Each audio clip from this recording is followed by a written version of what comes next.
The pen was cold in my hand. My daughter-in-law, Vivian, slid the document across the kitchen table, her manicured fingernail tapping the signature line. "Right there, Mama Pearl. Just sign and everything will be taken care of." I looked at the paper, power of attorney. The words stared back at me, bold and absolute. My son Raymond stood behind his wife, arms crossed, jaw tight. He would not meet my eyes. "This is for your own good," he said to the wall. "You are getting older. You need help managing things." I am 68 years old. I built a business from nothing. I raised 4 children alone after my husband died. I have managed things my entire life. But I did not say that. I looked at the document again, at the line that would sign away my freedom, my home, my money, my life. And I signed it. Vivian's face broke into a smile. Raymond exhaled with relief. They thought they had won. They thought I was broken. That was their first mistake. My name is Pearl Aniston Montgomery, and everything that happened at that kitchen table, I planned it. For 3 months, I had been watching, listening, pretending to be the confused old woman they assumed I was. I agreed to every suggestion, nodded at every explanation, smiled at every lie. They thought they were manipulating me. They had no idea I was manipulating them. But let me take you back. Let me show you how it started. Let me show you the moment I realized my own family was trying to destroy me. It began with a phone call. 3 months before that kitchen table, my son Raymond called me on a Tuesday evening. This was unusual. Raymond rarely called. He visited on holidays, sent flowers on my birthday, and otherwise kept his distance. "Mama, how are you feeling?" "I am fine, Raymond. Why do you ask?" "Vivian and I have been worried about you, living alone in that big house, managing everything by yourself." "I have been managing by myself for 23 years, since your father passed." "I know, Mama, but you are getting older. Things are harder now." Something in his voice made me pause, a rehearsed quality, like he was reading from a script. "What are you really asking, Raymond?" "Nothing, Mama. Just checking on you. We love you." He hung up before I could respond. That night, I could not sleep. Something was wrong. I could feel it in my bones, the way I felt the storm coming before clouds appeared in the sky. The next morning, I called my daughter Lucille. Lucille was my 3rd child, the most observant of my children. She worked as a paralegal and had a sharp mind for details. "Mama, is everything okay?" "I received a strange call from Raymond last night. He was asking about my health, about how I manage things." There was a long pause. "Mama, I need to tell you something, but you have to promise not to react." "Tell me." "Last Sunday, after church, I ran into Vivian at the grocery store. She did not see me. She was on the phone, talking loudly." "What did she say?" Another pause, longer this time. "She said, 'The old woman won't last much longer. Once we get control of her finances, we can sell the house and split the money.'" The words hit me like a physical blow. "You are certain you heard correctly?" "I am certain, Mama. I wrote it down as soon as I got to my car. Those were her exact words." I sat in silence, processing. "Mama, are you still there?" "I am here, Lucille." "What are you going to do?" I thought about it, about Raymond, about Vivian, about the phone call that suddenly made terrible sense. "I am going to let them think they are winning." "What do you mean?" "I mean I am going to agree to everything. I am going to be the confused old woman they expect. And while they are busy celebrating their victory, I am going to prepare my counterstrike." "Mama, that sounds dangerous." "It is, but it is also necessary. They have underestimated me, Lucille. That is their weakness, and I am going to use it. Now, if you are watching this story, I need you to do something for me. I need you to subscribe to this channel, not because I am asking, but because you understand. You understand what it feels like when your own family turns against you. You understand the quiet strength it takes to fight back without raising your voice. Press that subscribe button. Press the like button. Turn on the notification bell so you never miss what happens next. And drop a comment. Tell me where you are watching from. Tell me if you have ever had to pretend to be weak to protect yourself. I want to know your stories too. Now, let me continue. Over the following weeks, I became an actress. When Raymond and Vivian visited, I moved a little slower than usual. I repeated questions. I pretended to forget where I put my keys. "Mama, you left the stove on again," Vivian said during one visit, her voice dripping with false concern. I had not left the stove on. I never left the stove on, but I nodded and apologized. "I am so forgetful lately. I do not know what is wrong with me." Vivian exchanged a look with Raymond, a look that said, "This is easier than we thought." I saw that look. I cataloged it. I remembered. I did not argue. I did not defend myself. I remembered. The visits became more frequent. Raymond started coming by twice a week, always with Vivian. They would check my mail, look through my papers, ask questions about my bank accounts. "Mama, you have so many bills to keep track of. Let us help you." I handed them my utility bills, my insurance statements, harmless documents that revealed nothing of importance. But my real financial records, the investment accounts, the property deeds, the life insurance policies, those I kept hidden, locked in a safe deposit box at a bank across town, a bank my children did not know about. While they thought they were uncovering my finances, they were seeing only what I wanted them to see. That was the moment I understood the depth of their greed. They did not just want to help me, they wanted to own me. 3 weeks into my performance, Vivian brought her sister Denise. Denise was a real estate agent. She walked through my house with appraising eyes, touching the crown molding, examining the hardwood floors, looking out the windows at my half-acre lot. "Beautiful property," she said to Vivian. "In this market, we could easily get 800,000, maybe more." They were pricing my home while I sat in the next room, pretending to watch television. They thought I could not hear. They thought I did not understand. I understood everything.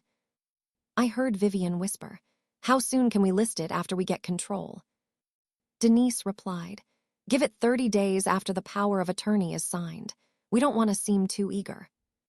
30 days. They had already calculated the timeline. They had already planned my disposal. I did not react. I kept my eyes on the television. But I added Denise's name to my list. Another person who would learn the cost of underestimating Pearl Aniston Montgomery. My other children were not like Raymond. Lucille, as I said, was loyal. She was my spy, my confidant, the one who helped me see clearly when my own heart wanted to deny what was happening. My youngest, Deshaun, was a corporate attorney in Chicago. When I called him and explained the situation, he was furious. "Mama, this is elder abuse. We should call the police." "Not yet, Deshaun. I need more evidence, and I need to understand how deep this goes." "What do you mean?" "Raymond is not smart enough to plan this alone. Someone is guiding him. Someone is pulling the strings." "You think Vivian is the mastermind?" "I think Vivian is part of it, but there may be others. I need to find out who before I act." Deshaun was quiet for a moment. "Mama, I trust you, but please be careful. These people, even if they are family, they are dangerous." "I know, baby. That is why I am being more dangerous." My second child, Theodore, was the complication.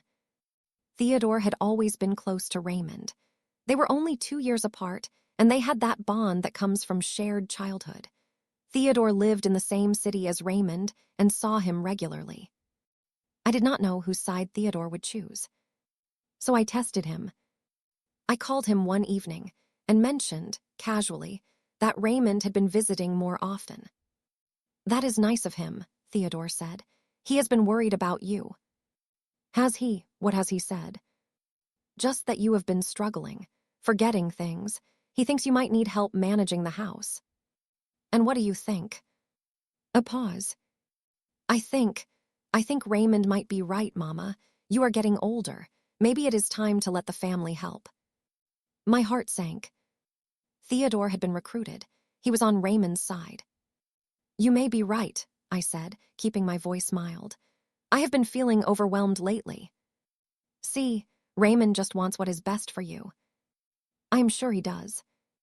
I hung up and added Theodore to my mental list, not as an enemy, necessarily, but as someone who could not be trusted.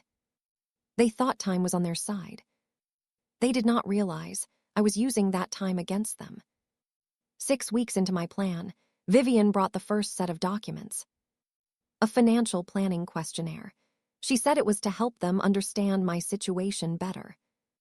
I filled it out with false information, lower numbers, missing accounts, a picture of modest means that would not raise suspicion but would not reveal my true worth. My real estate holdings, 2 rental properties I had purchased decades ago, I did not mention at all.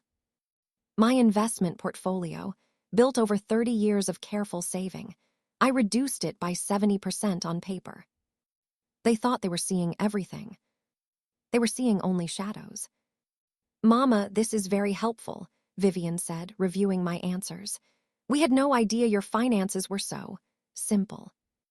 I caught the disappointment in her voice. She had expected more. I live modestly, I said. Your father-in-law left me comfortable but not wealthy. Vivian smiled, but I could see her calculating, adjusting her expectations, figuring out how to squeeze blood from what she thought was a modest stone.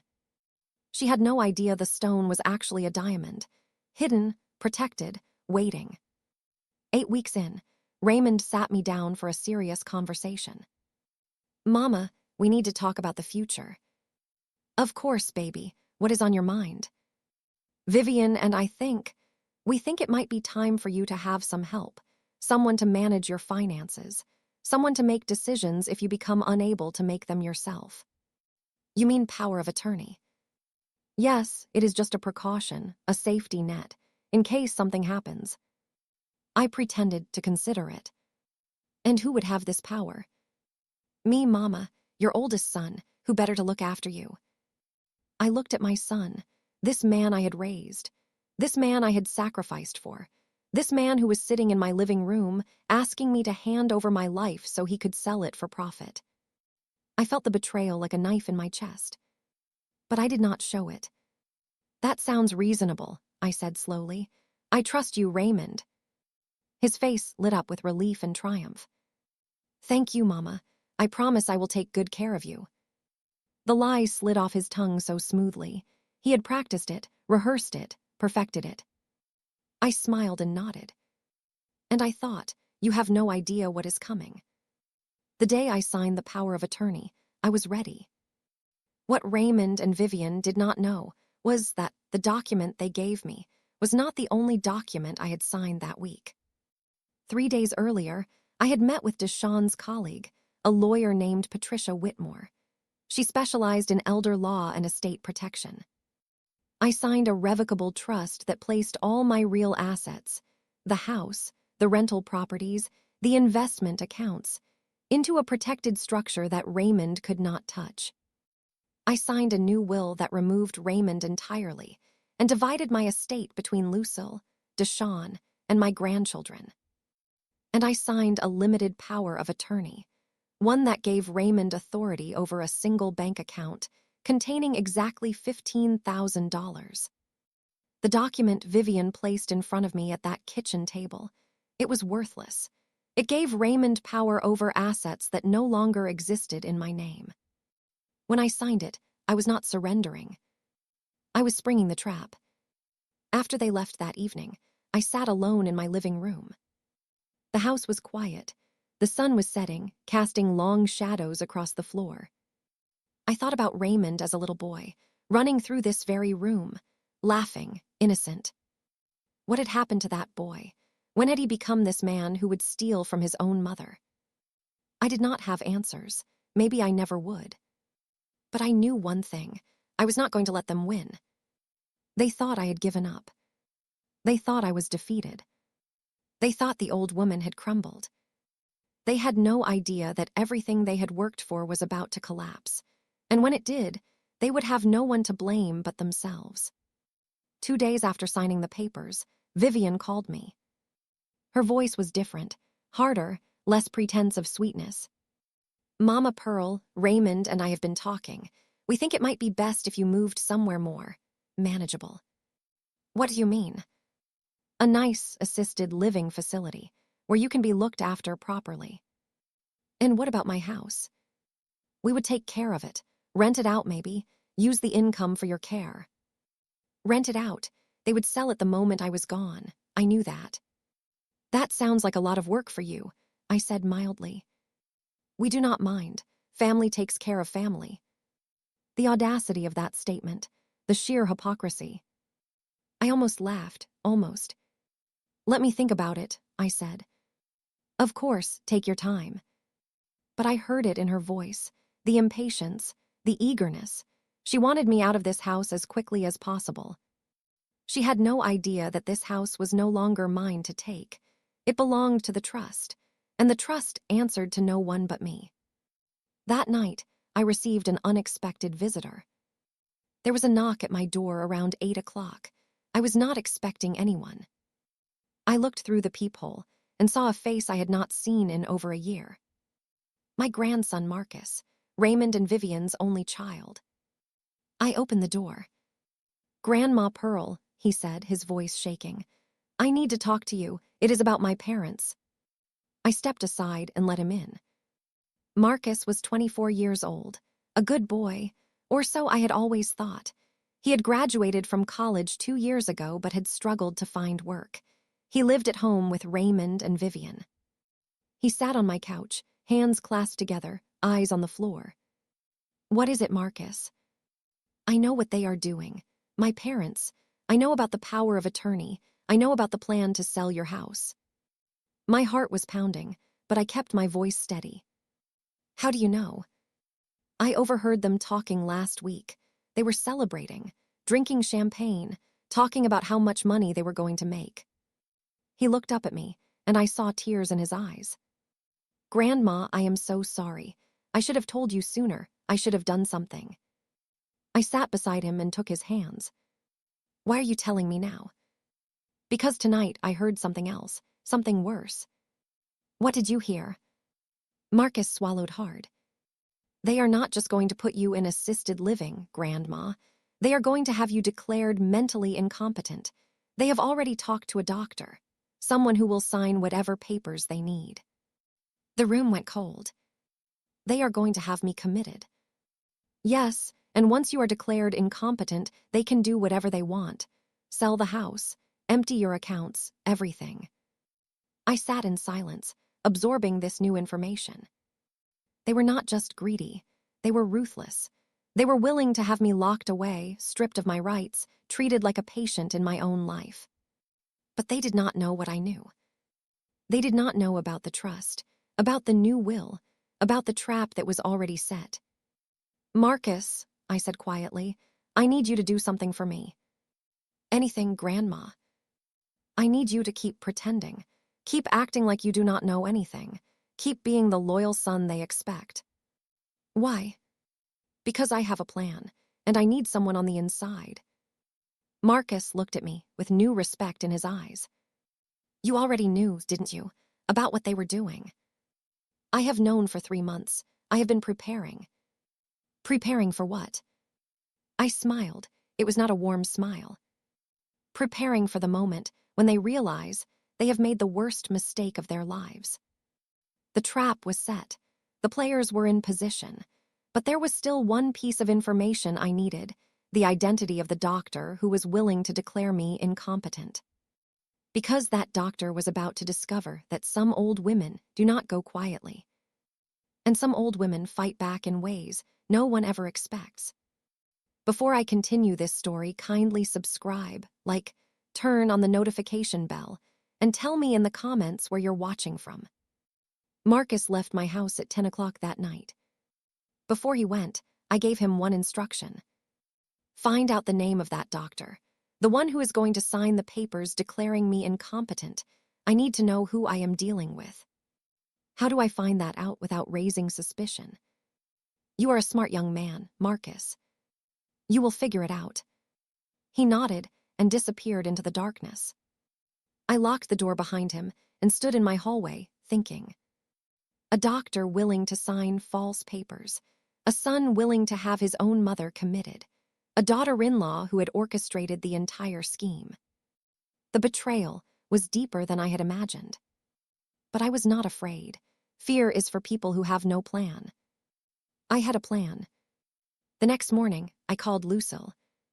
"I need you to do some research for me," I said. "I need to know everything about involuntary commitment procedures in our state. What are the requirements? What evidence is needed?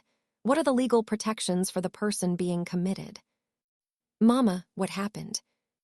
I told her about Marcus's visit, about the doctor, about their plan to have me declared mentally incompetent. Lucille was silent for a long moment. "Those monsters," she finally said. "Those absolute monsters. They are worse than monsters. They are family who have chosen to become monsters, and that makes them more dangerous." "What do we do?" "We prepare. We document. We build a case so airtight that when this goes to court, and it will go to court, there will be no question about who the real criminals are." "You want to take them to court?" "I want to destroy them, Lucille. Legally. Completely. I want them to lose everything they tried to take from me." There was steel in my voice. Lucille heard it. "Tell me what you need, Mama.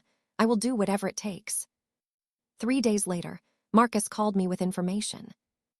The doctor's name is Harold Pemberton. He has a private practice about 20 minutes from here. He specializes in geriatric psychiatry. "How did you find out?" "I looked through my mother's emails while she was in the shower. She had a whole folder about you, Grandma, appointment confirmations, payment receipts, everything." Payment receipts. They were paying this doctor to declare me incompetent. "Did you see how much they paid him?" $10,000 in 2 installments. $10,000 to steal my freedom. That was the price they put on my mind. "Marcus, I need you to do something else. I need copies of those emails, screenshots, whatever you can get without being caught. I already took pictures of everything. I can send them to you." "Send them to Lucille instead. She will know what to do with them." "Okay, Grandma." "And Marcus, thank you. I know this is not easy for you. They are my parents, but what they are doing is wrong. I cannot be part of it. You are a good man. Your grandfather would be proud of you." I meant it. In the middle of all this ugliness, Marcus was a light, a reminder that not everything was lost. The emails Marcus sent were damning. Vivian had been communicating with Dr. Pemberton for 6 weeks. The messages were careful but clear. Patient shows signs of confusion and memory loss. Recommend evaluation for cognitive decline. Family reports patient leaving stove on, forgetting appointments, struggling with daily tasks. Preliminary assessment suggests early-stage dementia. Further evaluation needed before formal diagnosis. All lies, every single word. I had never left the stove on. I never forgot appointments. I managed my daily tasks perfectly well. But on paper, Dr. Pemberton was building a case, creating a medical record that would justify committing me against my will. And he was being paid handsomely for his lies. I thought I knew the depths of Vivian's cruelty. I was wrong. This was worse than stealing my house. This was stealing my identity, my autonomy, my very self. But she had made a mistake. She had put it all in writing. That was the moment I understood the full scope of their plan. They were not just greedy. They were systematic, organized. They had been building their case for weeks, documenting fake symptoms, creating false evidence. If I had been the confused old woman they believed me to be, I would have had no chance. I would have been swept away by their lies, locked in a facility, stripped of everything while they divided up my life. But I was not confused. I was watching. I was recording. And I was preparing my counterstrike. 2 weeks after signing the power of attorney, Raymond came to visit alone. This was unusual. Vivian was always with him. She was his handler, his controller, the voice in his ear telling him what to say and do. But today, he came alone. He sat at my kitchen table, looking uncomfortable. His eyes darted around the room, never settling on my face. Mama, I need to talk to you about something. Of course, baby. What is it? Vivian and we have been doing some research about your options for the future. My options. There is a facility, a nice place, clean, safe, professional staff. He pulled out a brochure from his jacket pocket. Sunrise Senior Living, they specialize in memory care. Memory care, for patients with dementia, for people who could not take care of themselves. I took the brochure and pretended to study it. This looks expensive. We can afford it. We will sell the house and use the proceeds for your care. There it was, the real purpose of this visit. He was not here to help me. He was here to get my agreement, to make me complicit in my own destruction. I do not know, Raymond. This is my home. I have lived here for 35 years. I know, Mama, but you have to think about what is best for you. What if something happens? What if you fall? What if you forget to turn off the stove and there is a fire? The stove again. Vivian had coached him well. Can I think about it? Raymond's face tightened with frustration. Mama, we have already made arrangements. The facility has a room available, but they need an answer by the end of the month. The end of the month, 2 weeks away. They were accelerating the timeline. Something had changed. Why the rush? It is not a rush, it is just, the room might not be available later. These places fill up quickly. He was lying. I could see it in the way he avoided my eyes, in the tension in his shoulders, in the slight tremor in his hands. Something had spooked them. Something had made them push up their schedule. I did not argue. I did not push back. Okay, baby, I will think about it. Raymond left looking relieved. He thought he had accomplished his mission. He had no idea. He had just given me crucial information. That evening, I called Deshawn. Something has changed, I told him. They are moving faster. They want me in a facility by the end of the month. Why the acceleration? I do not know, but I need to find out. Mama, maybe it is time to act. You have enough evidence. You have the emails. You have the false documents. Why wait? Because I do not have everything yet. I need to know why they are rushing. I need to understand the full picture. What if waiting is too dangerous? What if they move before you are ready? Then I will be ready anyway. The trust is in place. The will is in place. They cannot touch my real assets. The worst they can do is try to have me committed. And if they succeed? They will not succeed. I have a plan for that too. Deshawn was quiet for a moment. Mama, you're playing a dangerous game. I know, but it is a game I intend to win. The answer to my question came 2 days later. Marcus called me, his voice urgent. Grandma, I found out why they are rushing. Tell me. My father is in trouble, financial trouble, serious trouble. What kind of trouble? He invested in something, some kind of business deal that went bad. He owes people money, a lot of money. How much? I heard them talking about $300,000. 300,000. That explained everything. Raymond was not just greedy. He was desperate. He needed money fast, and my house was his solution. Who does he owe? I do not know, but from what I heard, these are not the kind of people who wait patiently. Not the kind of people who wait patiently. That meant loan sharks, or worse. My son had gotten himself into debt with dangerous people, and his solution was to steal from his mother. I should have felt sympathy, a mother's instinct to protect her child, even when that child is destroying her. But I felt nothing, no sympathy, no mercy. Raymond had made his choices. He had chosen to betray me instead of asking for help. He had chosen to steal instead of working for what he needed. He had chosen to treat me like an obstacle to be removed. He would live with the consequences. They thought time was on their side. They did not realize time was running out for them. I began making preparations. First, I secured my physical safety. I had new locks installed on all my doors. I set up security cameras around my property. I gave a spare key to Lucille, with instructions to check on me if she did not hear from me for more than 24 hours. Second, I documented everything. Every visit from Raymond and Vivian, every phone call, every brochure, every form, every piece of evidence they gave me. I photographed it all and sent copies to Deshawn, who stored them in a secure cloud account. Third, I made arrangements with Patricia Whitmore, my lawyer. If anything happened to me, if I was taken against my will, if I was committed to a facility, if I disappeared, she would immediately file emergency motions to have me released and to freeze all my assets. And fourth, I prepared my final trap. I called Raymond and told him I was ready to visit Sunrise Senior Living. Really, Mama? He sounded surprised, relieved, excited.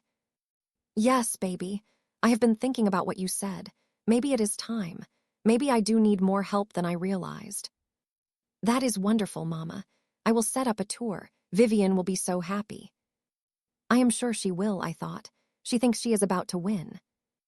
Raymond, I have one condition. Anything, Mama. I want the whole family there, all my children. If I am going to make this decision, I want everyone to be part of it. There was a pause. I could almost hear Raymond calculating, wondering if this was a trap. Of course, Mama. I will make the arrangements. Good, and Raymond? Yes. Thank you for taking care of me. The words tasted like ash in my mouth, but I needed him to believe. I needed them all to believe. I love you, Mama. I love you too, baby.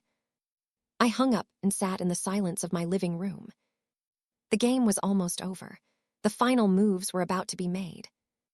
And when the dust settled, Raymond and Vivian would discover what happens when you underestimate Pearl Aniston Montgomery. The tour was scheduled for the following Saturday. Raymond had managed to gather most of the family. Lucille would be there. Deshawn flew in from Chicago. Even Theodore, who I had written off as Raymond's ally, agreed to come. The only ones who did not know my true plan were Raymond, Vivian, and Theodore. Everyone else was prepared. Everyone else knew their role.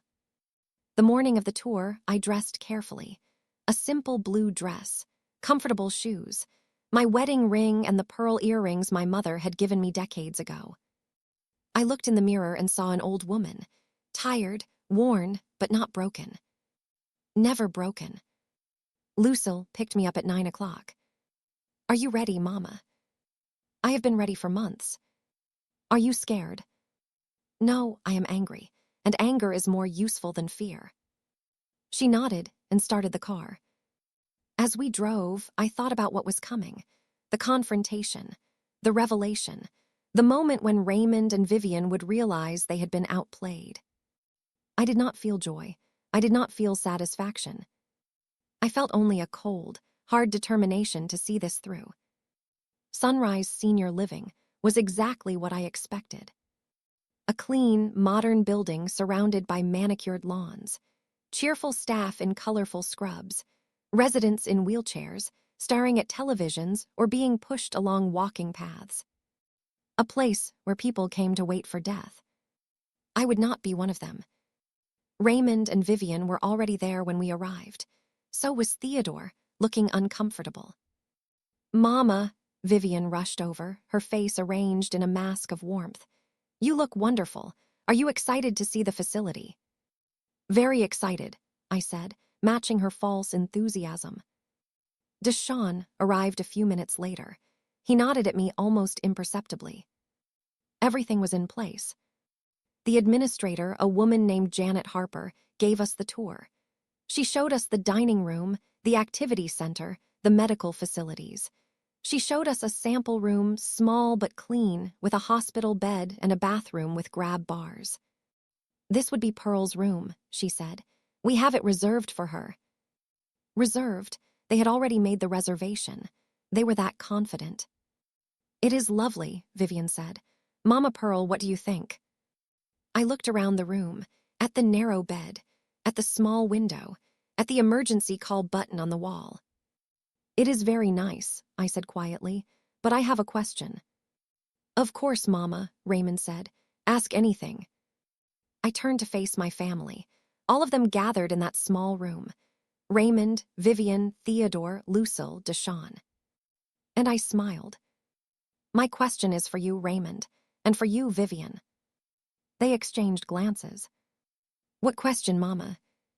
Did you really think I would not find out? The room went silent.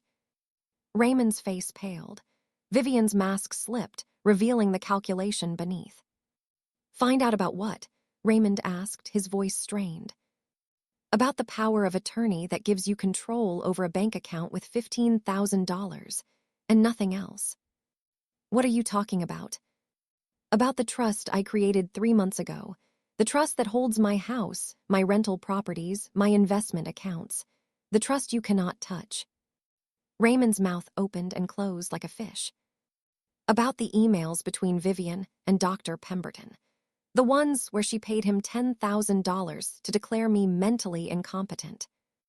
Vivian stepped backward, her face white. About the $300,000 you owe to people who do not wait patiently. Raymond looked like he might collapse. You knew, he whispered. You knew everything. I knew everything. From the very beginning, every conversation you had in my house, every document you showed me, every lie you told. I reached into my purse and pulled out a folder. This is a copy of the complaint I am filing with the State Medical Board against Dr. Pemberton. This is a copy of the police report I am filing for attempted fraud. And this is a copy of the restraining order I am requesting against both of you. I handed the folder to Deshawn, who had stepped forward to stand beside me. You are done, Raymond. You and your wife, you will not get my house. You will not get my money. You will not get anything.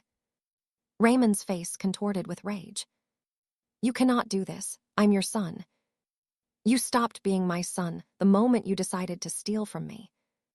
I turned to the administrator, who was watching this scene with shock. Ms. Harper, I will not be moving into your facility. I apologize for wasting your time. Of course, she stammered. I looked at Raymond one last time. You thought I was a confused old woman. You thought I would not understand what you were doing. You were wrong. I walked out of that room with my head held high. Behind me, I heard Vivian screaming at Raymond. I heard Theodore asking what was happening. I heard the chaos of a plan falling apart. But I did not look back. The trap had been sprung, but the battle was not over. Because Raymond was desperate, and desperate people do desperate things. What he did next would push us all to the edge. Before I continue this story, kindly subscribe, like, turn on the notification bell, and tell me in the comments where you're watching from. The drive home from Sunrise Senior Living was quiet. Lucille gripped the steering wheel, her knuckles white. Deshawn sat in the back seat, already on his phone with Patricia Whitmore, updating her on what had happened. I sat in the passenger seat, staring out the window, watching the world pass by. I should have felt triumphant. I had executed my plan perfectly. I had exposed Raymond and Vivian in front of the whole family. I had shown them that I was not the helpless old woman they believed me to be. But I felt only emptiness. That was my son back there, my firstborn, the baby I had carried for 9 months, nursed through illnesses, cheered through graduations, the child I had loved more than my own life. And he had become a stranger, a thief, an enemy. Mama, are you okay? Lucille asked softly. I am fine. You do not have to be fine. What happened back there? What Raymond did. It is okay to be hurt. I will hurt later. Right now, I need to think. Raymond is not going to accept this. He is going to fight back. How? You have all the evidence. You have the trust. You have everything locked down. Raymond owes $300,000 to dangerous people. He was counting on my house to pay that debt. Now that option is gone. He is going to be desperate. What can he do? I do not know, but desperate people do not think clearly. They make reckless choices. We need to be ready.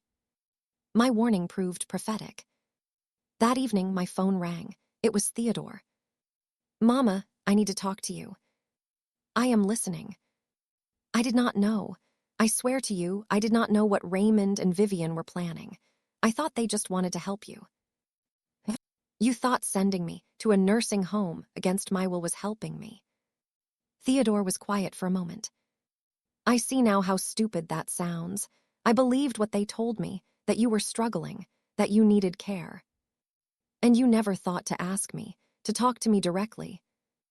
I should have, I know that now. Mama, I am so sorry. I sighed. Theodore had always been the follower, the one who went along with what others decided. He was not evil, just weak. What do you want, Theodore? I want to make it right. I want you to know I am on your side. And what does being on my side mean? It means I will tell you everything I know, everything Raymond told me, everything they were planning. I thought about it. Theodore could be useful. He had been in Raymond's inner circle. He might know things that even Marcus did not know. Come to my house tomorrow morning, 10 o'clock, we will talk. Thank you, Mama. Thank you for giving me a chance. I hung up without responding. I was not giving Theodore a chance out of forgiveness.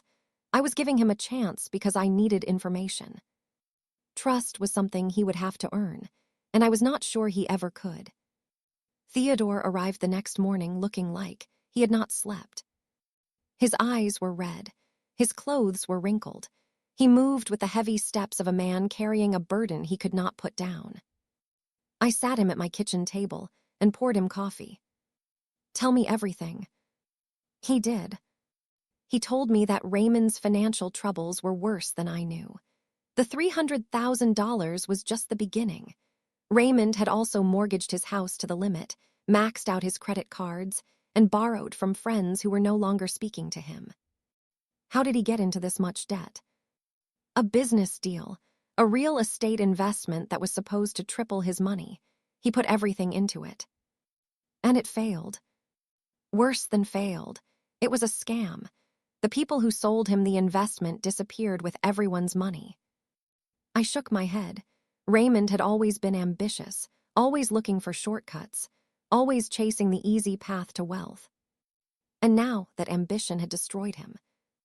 What about the people he owes money to? The ones who do not wait patiently? Theodore shifted uncomfortably. I do not know who they are exactly, but Raymond is scared of them, genuinely scared. He told me once that if he did not pay them back, they would hurt him, maybe worse. And his solution was to steal from me. Yes, he thought. He thought it would be easy, that you would not understand what was happening, that by the time anyone figured it out, it would be too late. They thought I would not understand. They always thought I would not understand. What is Vivian's role in all this? Vivian is the one who came up with the plan. She found Dr. Pemberton. She researched the involuntary commitment process. She figured out how to make it all legal. She is the mastermind. Yes, Raymond could never have done this alone. He is not smart enough, but Vivian is different. Different how? Theodore looked at me with something like fear in his eyes. Vivian does not have limits, Mama. She does not feel guilt. She does not feel remorse. She sees what she wants and she finds a way to get it, no matter who gets hurt. I absorbed this information. I had known Vivian was calculating. I had known she was the driving force behind the scheme. But hearing Theodore describe her so starkly confirmed what I had suspected. Vivian was dangerous, and now that I had exposed her, she would be looking for revenge. 2 days after the confrontation at sunrise, I received a letter. It came by certified mail, requiring my signature. The return address was a law firm I did not recognize. I opened it and read. Dear Mrs. Montgomery, our firm has been retained by Raymond and Vivian Thornton regarding the matter of your mental competency and capacity to manage your own affairs. Based on medical documentation provided by Dr. Harold Pemberton, MD, our clients believe you are suffering from cognitive decline that impairs your ability to make sound financial and personal decisions. We are hereby notifying you of our intention to petition the court for guardianship over your person and estate. A hearing has been scheduled for date redacted, at which time evidence of your incapacity will be presented. You have the right to legal representation at this hearing. If you do not retain counsel, the court may appoint an attorney to represent your interests. Sincerely, Morrison & Associates, LLP. They were going through with it. despite everything, despite being exposed, despite knowing I had evidence of their fraud. They were still trying to have me declared incompetent. I read the letter again, making sure I understood. They were betting that Dr. Pemberton's false documentation would be enough to convince a judge. They were betting that I would crumble under the pressure of a courtroom battle. They were betting that even if I won, the process would drain my resources and my energy. They were wrong. I picked up the phone and called Deshawn. "They filed for guardianship," I said. "I just received the notification." "I expected this," Deshawn replied. "Vivian is not the type to give up easily." "What do? "We fight. We go to court with everything we have. The emails, the payment receipts, the evidence of fraud. We destroy their credibility and we expose Dr. Pemberton for the corrupt liar he is." "Will it be enough?" "It will be more than enough. Mama, they have nothing. Their entire case is built on fabricated evidence. Once we show the judge what they did, their petition will be thrown out and they will face criminal charges." "When is the hearing?" 3 weeks from now. We have time to prepare." I took a deep breath. Then let us prepare. The next 3 weeks were a blur of activity. Patricia Whitmore took over my legal defense. She subpoenaed Dr. Pemberton's records and discovered a pattern of similar cases, elderly patients whose families had paid him to provide favorable diagnoses. He was not just corrupt, he was a serial predator. We deposed Raymond and Vivian, forcing them to answer questions under oath. They lied, of course, but their lies were clumsy and contradictory. Patricia picked them apart with surgical precision. We gathered character witnesses, my friends, my neighbors, my former colleagues, people who could testify to my mental sharpness and independence. And we prepared our counterattack. Because we were not just going to win this case, we were going to destroy them. 1 week before the hearing, something unexpected happened. Marcus called me late at night, his voice urgent and frightened. "Grandma, something is wrong. Something is very wrong." "What is it?" "My father, he has been meeting with people, strange people, men I do not recognize. They come to the house late at night and leave before morning." "Do you know who they are?" "No, but Grandma, they scare me. They look dangerous." "The people Raymond owed money to. They had come to collect." "Marcus, listen to me. I want you to stay away from your father. Do not get involved in whatever he is doing." "But what if they hurt him?" "Your father made his choices. He is dealing with the consequences. You cannot protect him from those consequences." "Grandma, I know you love your father. I love him too, despite everything. But Marcus, some paths lead to places where no one can follow. Your father chose that path. You do not have to choose it with him." There was silence on the line. "What should I do?" "Come stay with me. Until this is over, you will be safe here." "What about my mother?" "Your mother made her choices too. She will face the consequences along with your father." More silence. "Okay, Grandma, I will come tomorrow." Marcus arrived the next afternoon with a single duffel bag. He looked exhausted, dark circles under his eyes, a haunted expression that spoke of sleepless nights and terrible realizations. I made him lunch and let him rest. There would be time to talk later. That evening, after he had slept for several hours, we sat together in my living room. "Tell me what you have seen," I said. "Tell me everything." Marcus told me about the men who visited his father, about the shouting matches between Raymond and Vivian that had become more frequent and more violent, about the desperate phone calls Raymond made in the middle of the night, begging for more time. "They are falling apart," Marcus said. "Both of them, the stress is destroying them."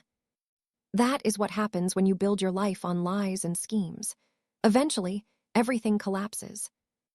"Grandma, do you hate them? My parents?" I thought about the question. I do not hate them. Hate requires energy that I do not have. But I do not love them either. Not anymore. Love requires trust, and they destroyed that trust completely. "What happens after the hearing, if you win?" "When I win, not if," I corrected him gently. When I win, your parents will face consequences, legal consequences, financial consequences. The life they have built will crumble. And me, what happens to me? I reached over and took his hand. You are not your parents, Marcus. You made a choice to do the right thing. You warned me. You helped me. That choice matters. But I am still their son. Yes, and I am still your grandmother. That does not change. It will never change. He squeezed my hand, tears in his eyes. Thank you, Grandma. Thank you for not giving up on me. I will never give up on you. Never. 3 days before the hearing, I received a visit I did not expect. There was a knock at my door around 7 in the evening. I checked the security camera and saw Raymond standing on my porch. He was alone. He looked terrible, unshaven, disheveled, wild-eyed. Every instinct told me not to open the door, but something made me pause, something in his posture. In the way he stood, shoulders slumped, head bowed. He looked defeated. I opened the door but kept the chain on. What do you want, Raymond? Mama, please, I need to talk to you. We have nothing to talk about. You tried to steal my house. You tried to have me committed. Whatever you have to say, you can say to my lawyer. Mama, please, his voice cracked. I am begging you. I had never heard Raymond beg before, not once in his entire life. He was too proud, too arrogant. But the man standing on my porch was not proud. He was broken. Against my better judgment, I unhooked the chain and opened the door. 5 minutes, that is all you get. Raymond sat in my living room, the same room where he had presented me with the power of attorney document, the same room where his scheme had begun. Talk, I said, and do not waste my time with lies. I am not going to lie, Mama. I cannot afford to lie anymore. He took a shaky breath. I owe money to people, bad people. I thought I could pay them back with the money from your house, but now that is not possible, and they are coming for me. That is not my problem. I know it is not your problem. I created this mess. I am the one who gambled everything on a bad deal. I am the one who let Vivian convince me that stealing from you was the answer. Then why are you here? Raymond looked at me with red-rimmed eyes. Because I am going to lose everything, Mama. My house, my car, maybe my life. And before that happens, I needed you to know. I am sorry. Sorry, you are sorry. Yes, for everything, for the scheme, for the lies, for treating you like you did not matter, for letting Vivian turn me against you. I stared at my son, this broken man who had once been a bright-eyed boy full of promise. Do you think an apology fixes anything? No, I do not. I know nothing can fix what I did, but I needed to say it anyway. I needed you to know that somewhere, underneath all the greed and the desperation, I still love you. I have always loved you. You have a strange way of showing love, Raymond. I know I do not deserve forgiveness. I am not asking for forgiveness. I am just asking you to know that I am sorry. We sat in silence for a long moment. I thought about all the years, all the memories, the little boy who used to run into my arms, the teenager who told me I was the best mother in the world, the young man who made me so proud on his graduation day. All of that was still there, buried under decades of wrong choices and bad decisions. But it was not enough. It could not be enough. Raymond, I hear your apology, and I believe you are sincere, but that does not change what you did. It does not change the consequences you will face. I know, Mama. The hearing will go forward.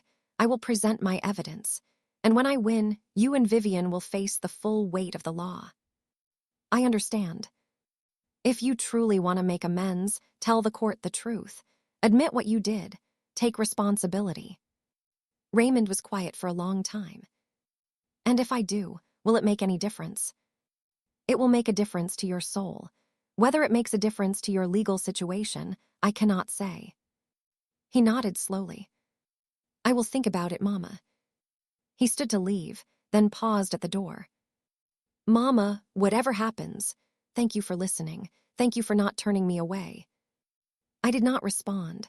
I just watched him walk into the night. That night, I could not sleep. I lay in bed, replaying the conversation in my mind.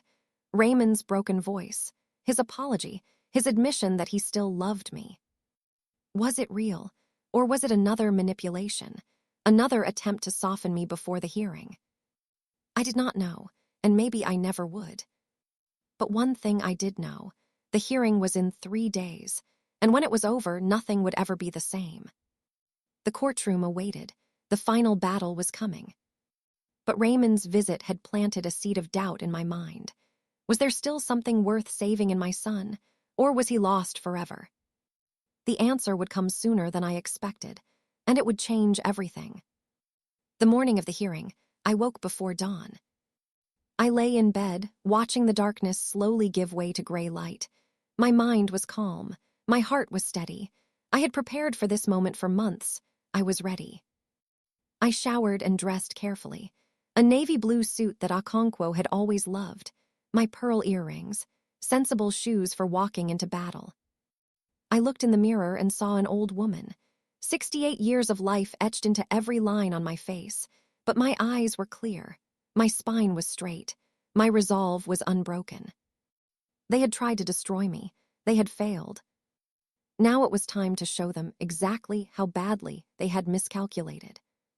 Lucille picked me up at 8 o'clock. Deshawn was already at the courthouse with Patricia Whitmore, preparing for the hearing.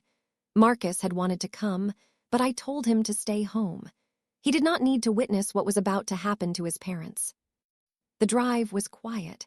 Lucille did not try to fill the silence with small talk. She understood that I needed these moments to gather myself.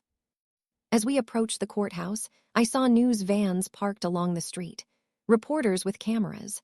A small crowd gathered on the steps. "What is all this?" Lucille asked. "Patricia warned me this might happen. The case has attracted attention. Elder abuse by family members. A corrupt doctor. It is the kind of story the media loves." "Are you okay with that, being in the spotlight?" "I am okay with whatever it takes to expose the truth." We parked and walked toward the courthouse. Reporters shouted questions at me, but I did not respond. I kept my eyes forward, my pace steady, my expression neutral. I was not here to perform for cameras. I was here to win. The courtroom was smaller than I expected. Wood-paneled walls, hard benches for spectators, a raised platform for the judge, 2 tables facing each other, one for us, one for Raymond and Vivian. I took my seat beside Patricia Whitmore. Deshawn sat behind me, ready to provide support. Across the aisle, Raymond and Vivian sat with their lawyer, a slick-looking man named Morrison who had signed the threatening letter. Raymond looked terrible, pale, thin, dark circles under his eyes. Vivian looked composed, but I could see the tension in her jaw, the tightness around her eyes. Theodore was in the gallery, looking uncomfortable. He had not chosen a side publicly, but his presence told me he was watching, waiting to see which way the wind would blow. The judge entered, a stern-faced woman named Honorable Patricia Chen, not related to my lawyer, despite the shared first name. She had a reputation for fairness and for having no tolerance for nonsense. "This court is now in session," she announced. "We are here to consider the petition filed by Raymond and Vivian Thornton for guardianship over Pearl Aniston Montgomery. Mr. Morrison, you may present your case." Morrison stood, buttoning his jacket with practiced ease. "Your Honor, my clients are here out of love and concern for Mrs. Montgomery. Over the past year, they have witnessed a troubling decline in her mental faculties. She forgets appointments. She leaves appliances on. She has difficulty managing her finances." He paused for effect. "We have documentation from Dr. Harold Pemberton, a respected geriatric psychiatrist, confirming that Mrs. Montgomery shows signs of early-stage dementia. We believe, for her own safety and well-being, that she requires a guardian to manage her affairs." He sat down, looking smug. Patricia Whitmore rose slowly. "Your Honor, we intend to prove that this petition is not an act of love. It is an act of fraud. My client is mentally competent, financially independent, and fully capable of managing her own affairs. The documentation from Dr. Pemberton is fabricated. And we have evidence that the petitioners conspired to steal Mrs. Montgomery's assets through deception and manipulation. The judge raised an eyebrow. Those are serious allegations, Counselor.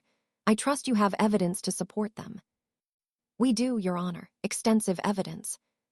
Then let us proceed. The next 4 hours were a masterclass in legal destruction.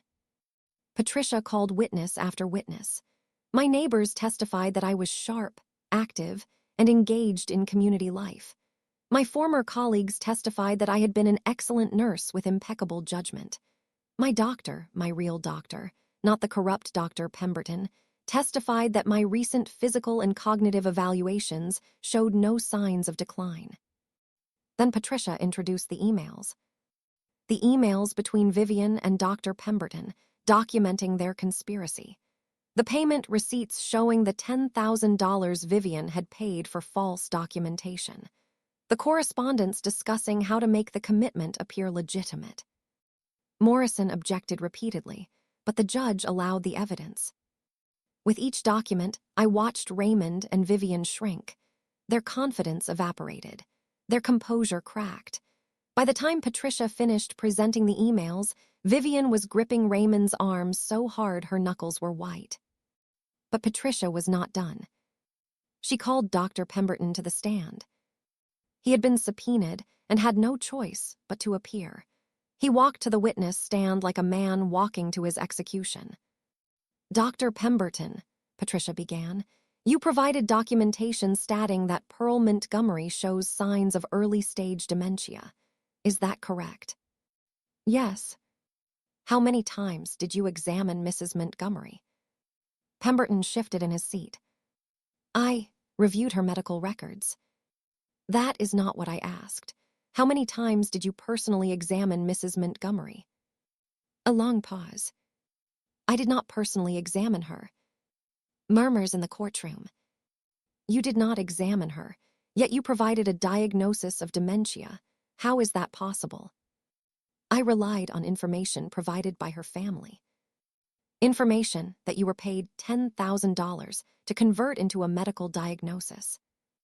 Morrison leaped to his feet. Objection, counsel is badgering the witness. Overruled, the judge said. The witness will answer the question. Pemberton's face was red.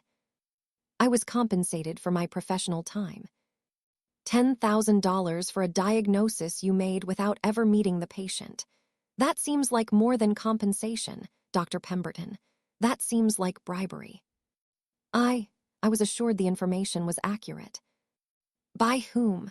By Vivian Thornton, the woman who stood to gain millions of dollars if her mother-in-law was declared incompetent. Pemberton had no answer. Patricia turned to the judge. Your Honor, we move to have Dr. Pemberton's documentation excluded from evidence as fraudulent. We also request that the court refer this matter to the State Medical Board for investigation. So ordered, the judge said grimly. Dr. Pemberton, you are excused, but I suggest you retain a lawyer. You are going to need one. After Pemberton's humiliation, Morrison tried to salvage the case. He called Raymond to the stand. Mr. Thornton, please tell the court about your concerns for your mother. Raymond looked at me. For a long moment, our eyes met. I saw something in his face, something I had not seen before. Resignation. Mr. Thornton, Morrison prompted. Raymond turned back to the lawyer. I cannot. Excuse me. I cannot do this anymore, Raymond's voice cracked. I cannot keep lying. Morrison's face went pale. Mr. Thornton, I advise you to. No, Raymond stood up. He turned to face the judge. Your Honor, I need to say something. The judge looked surprised, but nodded. Proceed, Mr. Thornton. Raymond took a shaky breath. Everything my mother's lawyer said is true. We were trying to steal from her. We conspired to have her declared incompetent so we could take her house and her money. Gasps from the gallery. Morrison buried his face in his hands. It was wrong. I knew it was wrong from the beginning, but I was desperate. I owed money to dangerous people. I thought stealing from my own mother was the only way out. He turned to look at me. Mama, I am sorry. I am so sorry. I know that does not fix anything. I know you may never forgive me. But I needed to tell the truth. I needed to stop pretending. The courtroom was silent. I looked at my son, this broken man who had tried to destroy me, who had conspired with his wife to steal my freedom, who had been willing to have me locked away so he could pay his debts, and who was now, finally, telling the truth. I did not respond. I did not know what to say. The judge spoke into the silence. Mr. Thornton, are you aware that your statement may have criminal implications? Yes, Your Honor, I'm aware. And you are making this statement voluntarily. Yes, I am tired of lying. I am tired of being the person I became. The judge nodded slowly. Very well, your statement is noted for the record. She turned to Morrison. Counselor, given your client's admission, do you wish to withdraw the petition? Morrison stood, his face red with anger. Your Honor, I need to confer with my clients. You have 5 minutes. The recess was chaos. Morrison pulled Raymond and Vivian into a side room. I could hear Vivian's voice through the door, sharp, furious, accusing. Raymond's responses were mumbled, defeated. Lucille squeezed my hand. Mama, are you okay? I do not know, I admitted. I did not expect him to do that. Do you believe him, that he is really sorry? I thought about Raymond's face as he made his confession, the tears in his eyes, the tremor in his voice. I believe he is tired. I believe he is broken. Whether that is the same as being sorry, I do not know. What will happen now? Now we wait, and then we finish this. When court resumed, Morrison stood alone. Your Honor, my clients wish to withdraw the petition for guardianship. So noted, the judge said. The petition is dismissed. But Patricia Whitmore was not finished. Your Honor, given the evidence of fraud and conspiracy presented today, we request that the court refer this matter to the district attorney for criminal prosecution. We also request a protective order prohibiting Raymond and Vivian Thornton from contacting my client. Both requests are granted. The judge turned to Raymond and Vivian. Mr. and Mrs. Thornton, you are hereby ordered to have no contact with Pearl Montgomery. Any violation of this order will result in immediate arrest. She paused, her eyes hard. I have been on this bench for 23 years. I have seen many cases of elder abuse, but this one stands out for its calculated cruelty. You did not just try to steal from your mother, Mr. Thornton. You tried to steal her very identity, her autonomy, her right to live her own life. Raymond hung his head. I hope the district attorney prosecutes this case to the fullest extent of the law, and I hope you both find time in prison to reflect on what you have done. She banged her gavel. This court is adjourned.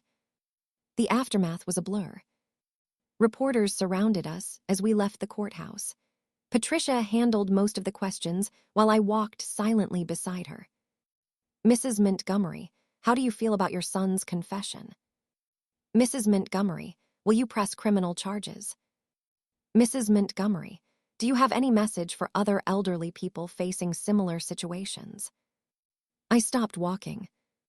The reporters fell silent. I have one thing to say, I said quietly. My children thought I was old. They thought I was confused. They thought I would not understand what they were doing to me. I looked directly into the nearest camera. They were wrong. I understood everything. And I want every elderly person watching this to know, you are not helpless. You are not powerless. You have survived decades of life. You have wisdom and strength that younger people cannot imagine. I paused. Do not let anyone take that from you. Fight back. Stand up. And never, ever let them see you as less than you are. I turned and walked away. Behind me, the cameras kept rolling. That evening, I sat alone in my living room. The house was quiet. Lucille had offered to stay, but I needed time alone, time to process everything that had happened. I had won, completely and totally. Raymond and Vivian would face criminal charges. Dr. Pemberton would lose his license. My assets were protected. My freedom was secure. But victory felt hollow.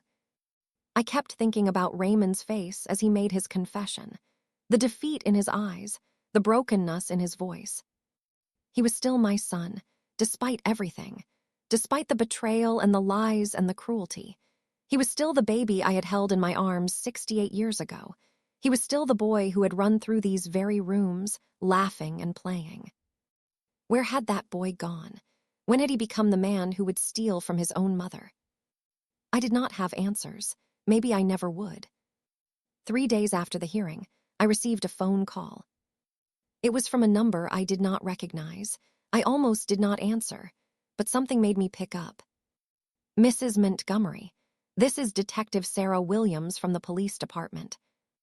Yes. I am calling about your son, Raymond Thornton. My heart clenched. What about him?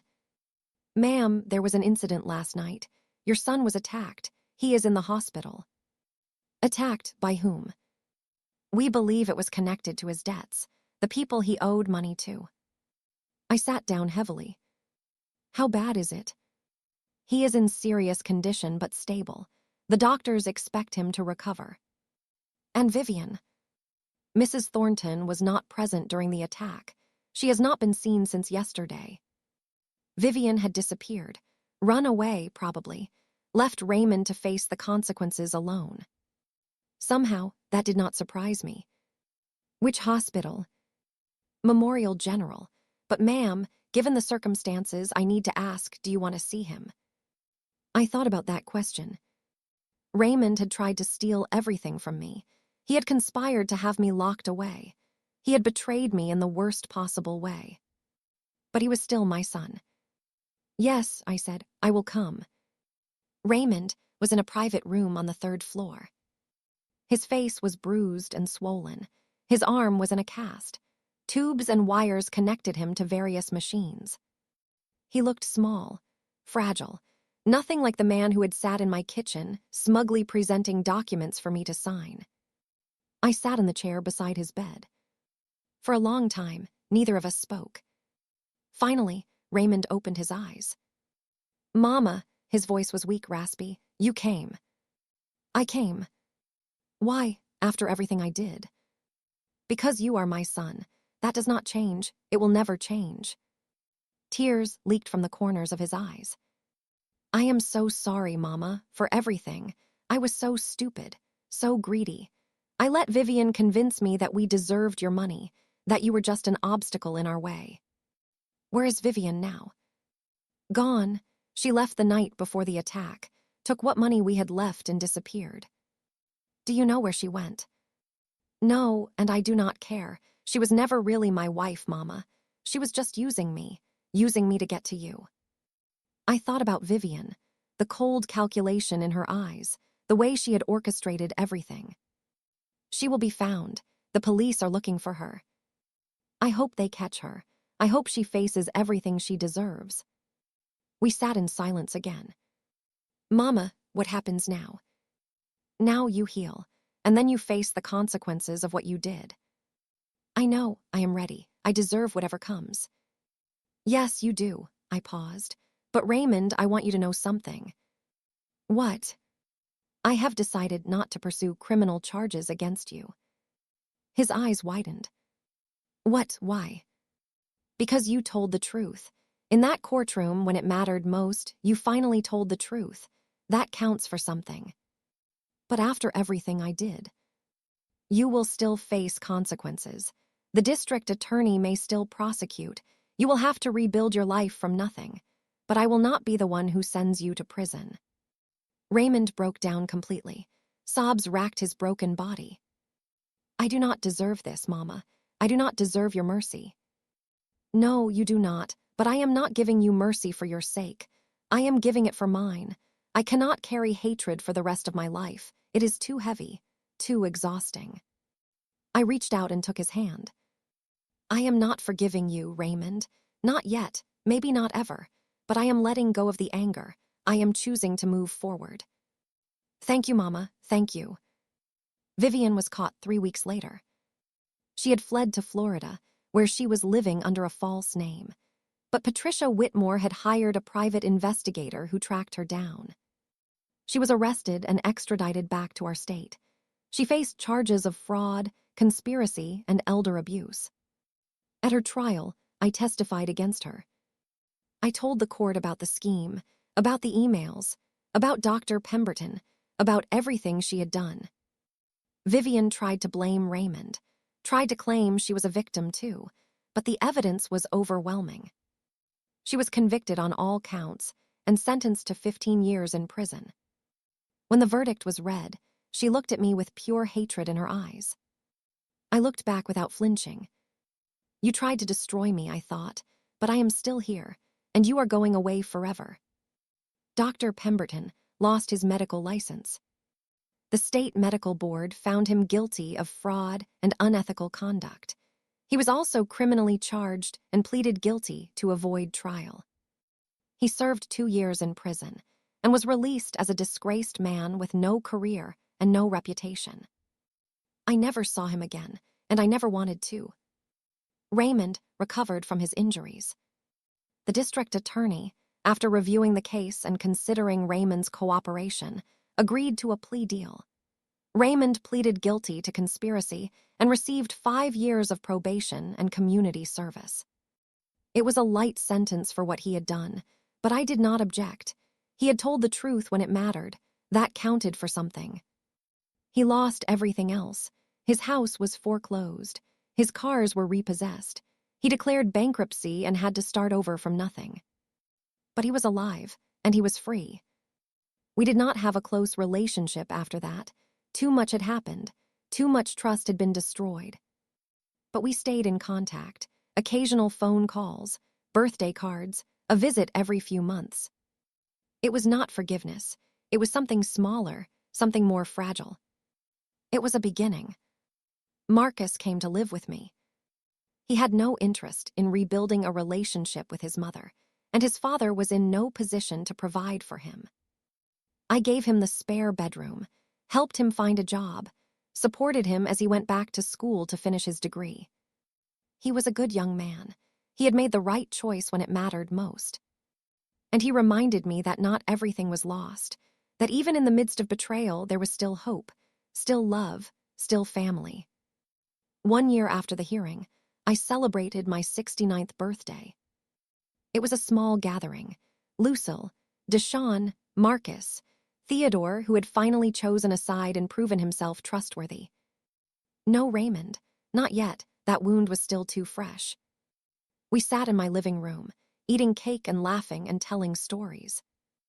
"Mama, do you have any regrets?" Lucille asked, "about how everything happened?"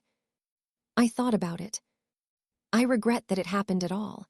I regret that my son became someone capable of such cruelty. I regret the pain and the betrayal and the loss of trust. But I do not regret fighting back. I do not regret being strong. I do not regret showing them that they underestimated me. Deshawn raised his glass. "To Mama, the strongest woman I know." "To Mama," everyone echoed. I smiled and sipped my tea. They thought I was broken. They thought I would not understand. They thought agreeing to everything meant I had given up. They were wrong. I agreed to everything on purpose. And that fooled them completely. If you are watching this story, I want you to remember one thing. You are never too old to fight back. You are never too weak to stand up for yourself. You are never too confused to understand when someone is trying to hurt you. My children thought I was a helpless old woman. They thought I would crumble under their schemes. They thought age had stolen my mind and my strength. But age had given me wisdom, experience, the ability to see through lies and manipulations. I agreed to everything they proposed. I signed their documents. I nodded at their explanations. I played the part of the confused grandmother they expected. And when they thought they had won, I revealed what I had been doing all along. Planning, preparing, setting a trap they walked right into. Never underestimate an old woman. We have survived more than you know. We have strength you cannot see. And when you come for us, we will be ready. My name is Pearl Aniston Montgomery. I am 69 years old. And I am still standing. Thank you for staying with me until the end. Thank you for being here through every twist and revelation. If this story moved you, please subscribe to this channel.